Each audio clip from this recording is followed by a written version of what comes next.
What is an article and how do you evaluate it?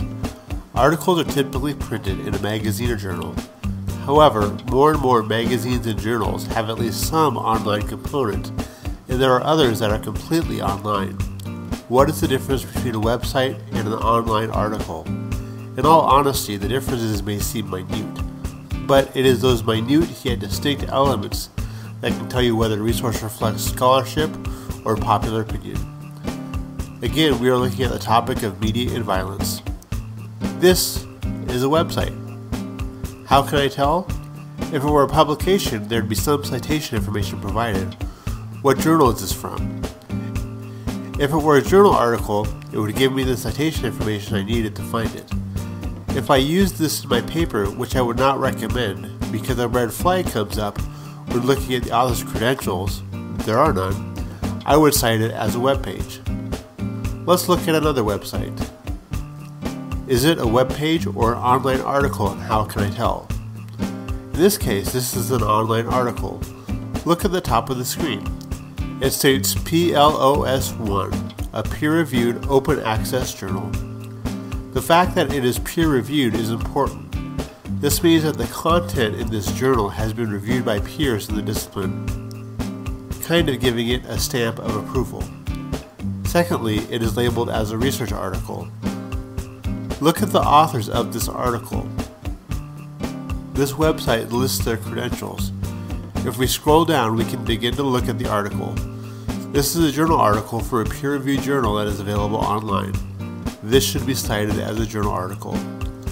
Once I know I have an article, how can I tell whether it should be included in my research? Is the article just some unqualified individual's opinion, or is it considered scholarly? Let's look at the two articles so that we can see some of the differences: author, appearance, and audience. The article we are looking at is entitled TV Cleanup Code Pushed. It was an article in a magazine entitled Broadcast and Cable. Let's look at the three elements we discussed for evaluating websites and apply them here.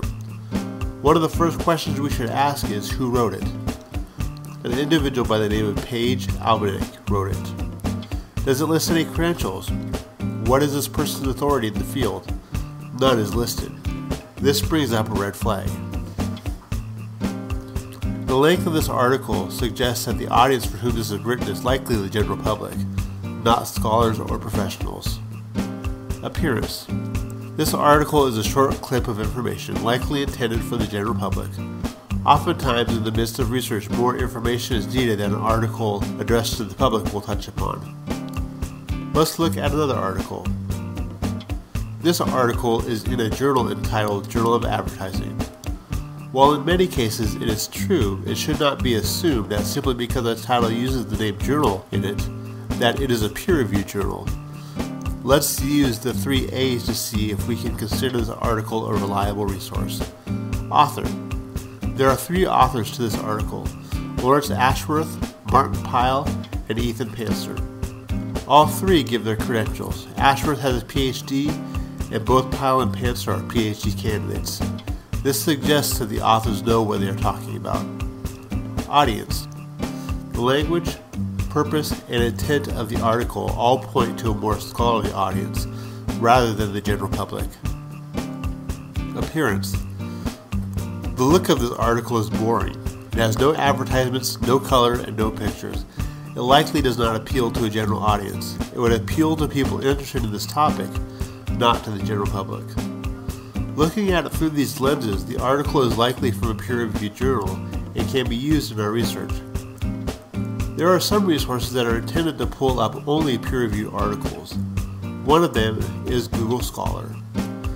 Google Scholar is a nice tool to use when doing academic research. It searches the web primarily for scholarly articles and leaves many links that are just websites and non-academic articles out of the results. Google Scholar allows you to hook up to the Corban University Library. When you do this, Google Scholar will provide links to the full text of the various articles it finds when they are available in the Corban University database. To do so, go to Google Scholar, click on Settings, and there is a link called Library Links. If Corban University does not show up as the default, do a search for Corban University. Select it. Now we want to look for our keywords, media and violence. Our topic is date sensitive, as media is different in 2011 than it was in 1982, so we will be looking for recent articles. Some articles have links to them, and some articles are available through Corban University. Click on the link to access the article. It takes you to the article full text via one of the databases to which Corban University subscribes. If you find a good article that is not available full text in Google Scholar, do not despair. Just because it is not available full text online, or if it is available, it's available for a fee, does not mean that you need to dig into your pockets to get it. Google Scholar has a link called Cite. This provides a citation of the article.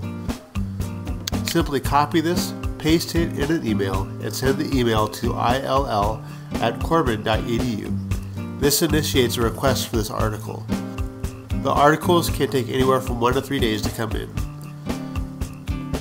If you are planning on using the service, make certain to allot time for it in your research plans.